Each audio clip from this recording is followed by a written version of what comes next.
New Zealand may end up being one of the most strategic countries in the world this century, although for surprising reasons. About 2 centuries ago, it was strategic in another sense. In that era, whale oil was almost as valuable as regular petroleum is nowadays. Because whales were almost hunted to extinction in the Atlantic, the South Pacific and Antarctica became the two most important whaling waters. Thus, the major maritime powers of the era, Britain and France, and to an extent the United States, all competed to set up outposts or secure their economic interest in the region. New Zealand was strategic because it allowed one of these powers to support both an agricultural colony and a whaling outpost and access the South Pacific's whaling as well as Antarctic waters. There are smaller industries like sealing and so on, but overall, whaling was the main driver that brought Europeans and even a few Americans to its shores. There would often be a shore station where whaling crews would work. These were often set up in conjunction with the local natives, the Maori. It was mutually beneficial for both parties. The whalers had a spot where they could process their catch, and the Maori could trade for manufactured and metal goods, everything from muskets to metal tools. The Maori iwi, or tribes that traded with Europeans, managed to get a strategic and economic leg up over those that did not.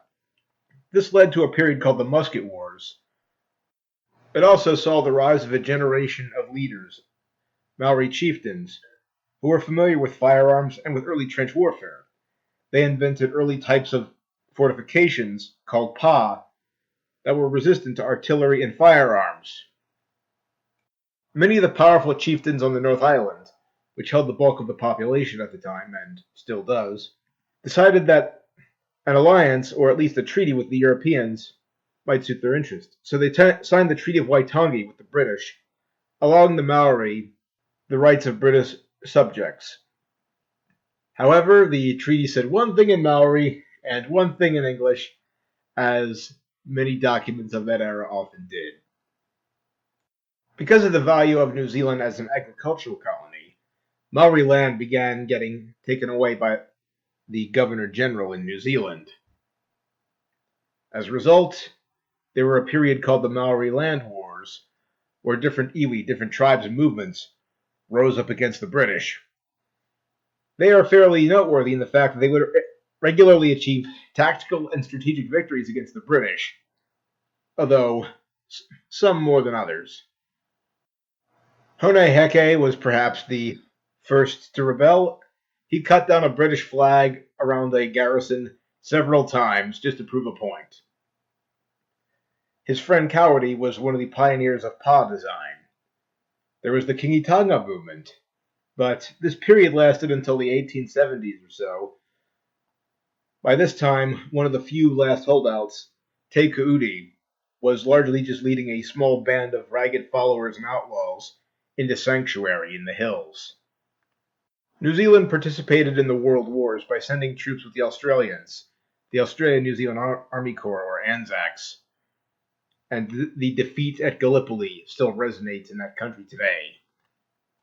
New Zealand is one of the three countries in the ANZUS trilogy: US, Australia, New Zealand. That goes back to the Cold War. Notably, New Zealand tried banning nuclear weapons and vessels carrying nuclear weapons from its shores, a point of friction for some years.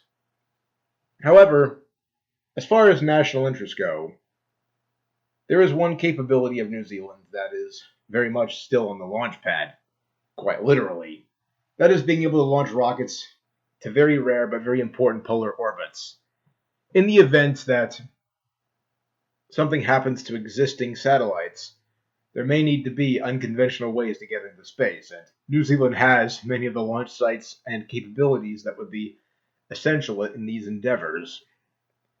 Similarly, New Zealand has served as a departure point for Antarctica for a lot of its history. As the polar ice caps continue to melt, there may be a resource rush from the South Island of New Zealand for these same reasons.